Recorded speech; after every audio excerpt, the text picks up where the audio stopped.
Today is Friday, August 14th. Welcome to Big Book Daily. My name is Rob. I am an alcoholic. It is a thrill, honor, and joy to be here with you today as we journey through the Big Book of Alcoholics Anonymous and the 12 Steps and 12 Traditions. Today out of the Big Book, we are on More About Alcoholism. We will be reading page 33. Out of the 12 and 12, we're on Step 5. We'll read page 56. And of course, we'll read NA's Just for Today and Al-Anon's Courage to Change. So with that, hope y'all are doing well this Friday morning. Hey, it's Friday, we made it. Life is good over here. You know, it's bright and early, about 3:30 in the morning here. A cup of coffee in hand and a smile on my face because I woke up sober and no hangovers over here, headaches, panics over what I did the night before while I was drinking. Happy, joyous, and free. So with that, let's go ahead and get to the good stuff.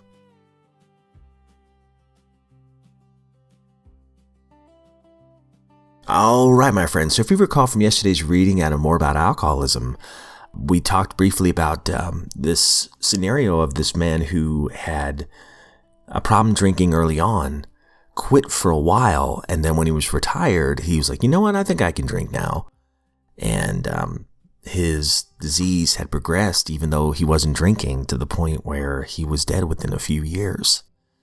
So that's a pretty serious malady that he had, even though he had stopped for a while. So we're going to continue on that idea on page 33. This case contains a powerful lesson. Most of us have believed that if we remain sober for a long stretch, we could thereafter drink normally. But here is a man who at 55 years found that he was just where he had left off at 30. We have seen the truth demonstrated again and again. Once an alcoholic, always an alcoholic. Commencing to drink after a period of sobriety, we are in short time as bad as ever. If we are planning to stop drinking, there must be no reservation of any kind, nor any lurking notion that someday we will be immune to alcohol. Young people may be encouraged by this man's experience to think that they can stop, as he did on their own willpower. We doubt if many of them can do it, because none will really want to stop, and hardly one of them, because of the peculiar mental twist already acquired, will find that it can win out. Several of our crowd, men of 30 or less, have been drinking only a few years, but they found themselves as helpless as those who've been drinking for 20 years. To be gravely affected, one does not necessarily have to drink a long time, nor take the quantities some of us have. This is particularly true of women. Potential female alcoholics often turn into the real thing and are gone beyond recall in a few years. Certain drinkers, who would be greatly insulted if called alcoholics, are astonished at their inability to stop. We, who are familiar with the symptoms, see large numbers of potential alcoholics among young people everywhere, but try to get them to see it.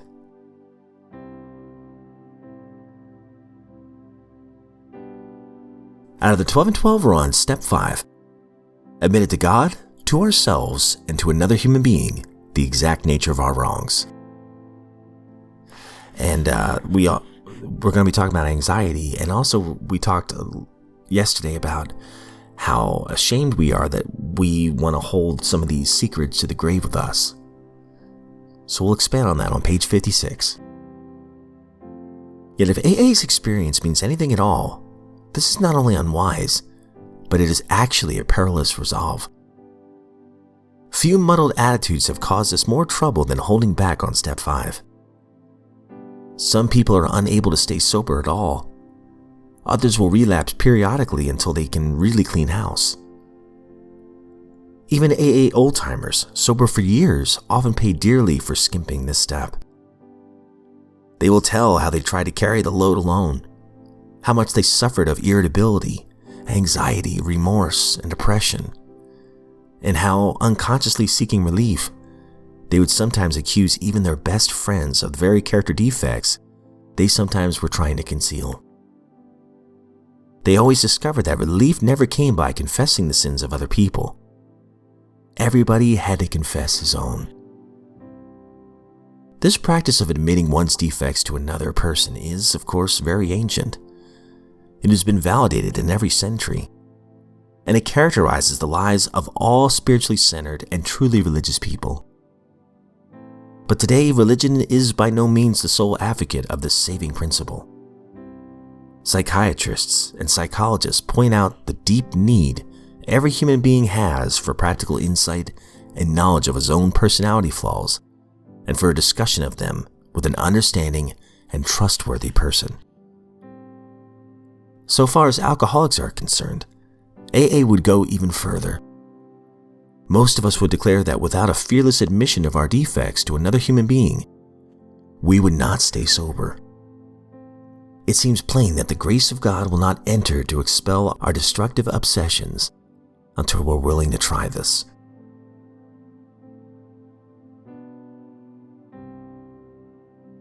NA just for today, August 14th. Letting go of our limitations. We don't have to settle for the limitations of the past. We can examine and re-examine old ideas. Basic text, page 11. Most of us come to the program with a multitude of self-imposed limitations that prevent us from realizing our full potential. Limitations that impede our attempts to find the values that lie at the core of our being. We place limitations on our ability to be true to ourselves. Limitations on our ability to function at work. Limitations on the risks that we're willing to take. The list seems endless. If our parents or teachers told us that we would never succeed, and we believed them, chances are that we didn't achieve much. If our socialization taught us to not stand up for ourselves, we didn't, even if everything inside of us was screaming to do so. In Narcotics Anonymous, we are given a process by which we can recognize these false limitations for what they are. Through our fourth step, we'll discover that we don't want to keep all the rules that we've been taught. We don't have to be the lifelong victims of past experiences. We are free to discard the ideas that inhibit our growth. We are capable of stretching our boundaries to encompass new ideas and new experiences. We are free to laugh, to cry, and above all, to enjoy our recovery. Just for today, I will let go of my self-imposed limitations and open my mind to new ideas.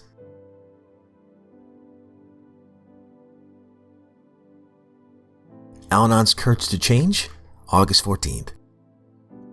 Since coming to Al-Anon, I've become aware of certain choices that I never knew I had. If I'm uncomfortable about doing something, I have learned that I don't necessarily have to do it. I can look into my heart and try to discover my true feelings before making that decision. What freedom! Does this mean that I should never do anything unless I feel comfortable doing it? Of course not. If I waited for inspiration, my taxes might never be paid. My work might never get done. My teeth might not get brushed. Sometimes I have to feel the feelings and then act anyway. I believe that is why our Just for Today suggests doing 2 things each day that I don't want to do, just for practice. To create a balanced life, I must exercise some self-discipline. That way, I can pay attention to my feelings without being tyrannized by them.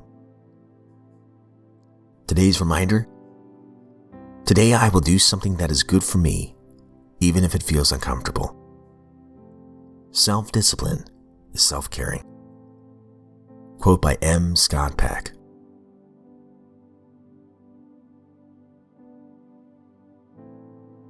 All right, my friends, that concludes today's reading. It's beautiful stuff, as always, man. Going back to the 12 and 12 real quick, talking about shirking the 5th step. At first, it seems so scary to do this step, at least for me. Some people might have no problem with it. I did. I don't know why. Well, I do know why. I was afraid. I had a lot of fear that there was something wrong with me. I had a lot of fear that I was different from everybody else. And the fear of the reaction once I revealed some of my character defects to another human being that I've really never talked to about before. So for years, I've been telling myself the story that there's something wrong with me, and I believed it. But I love what it says here in the bottom of page 56. To have this discussion with an understanding and trustworthy person. For me, that was huge. I had to trust whoever this person was. Couldn't just be somebody right off the street. Although maybe that wouldn't be that bad. Who knows? But I also remember thinking how desperate I was to stop drinking. And that was what was my alternative? To hold on to all these secrets and keep on drinking, or to let all these secrets go in order to potentially stop drinking? And I always remember that line, half measures avail us nothing. I don't want to just tell this person a half truth, or maybe 90% of it. I wanted to tell them everything that I could think of at the time because I was desperate. But I love what it says right here. AA would go even further. Most of us would declare that without a fearless admission of our defects. And I like that word fearless there. We talked about it the other day. This doesn't have to be scary. When we find that understanding and trustworthy person, we find that we're just getting rid of items in our inventory that we have no use for, to replace them with good things. Like this right here, it says, "It seems plain that the grace of God will not enter to expel our destructive obsessions until we're willing to try this." To make room for grace. Sometimes I had to get rid of the junk in my life, my selfishness and self-centered behavior. That way, grace could shine in my life. And then I love also, I think it was in the NA reading, talking about how our thoughts don't have to tyrannize us, our feelings, right? I can't always trust my feelings. I mean, obviously, like I said, fear paralyzed me for so long. Fear and the self-talk of thinking I'm not good enough, I'm not smart enough, there's something wrong with me, I don't fit in. They were all lies that I was telling myself. But these days, I try to recognize these thoughts for just what they are. They're just thoughts, passing clouds. And not all of them can be trusted. Especially my brain. So I don't have to let that stuff tyrannize me. I can fall back on what my training tells me. And my training just comes from the big book and the big book in life, and experience. When I do these things, and I've done it, wash, rinse, and repeat over and over again, I've experienced them to be true. And that experience can help me the next time that negative self-talk creeps in or a defect manifests itself. It's just great stuff. But my friends, that's all we have time for today. I hope you all have a great one. It's Friday. We made it. So I hope you have a great weekend. And please know, as always, I don't speak on behalf of AA, NA, Al-Anon, any other sect. I am just a joyful drunk in this lifeboat of recovery, honored to be here another day. And if we're given another set of 24 hours, I sincerely look forward to seeing you right back here tomorrow.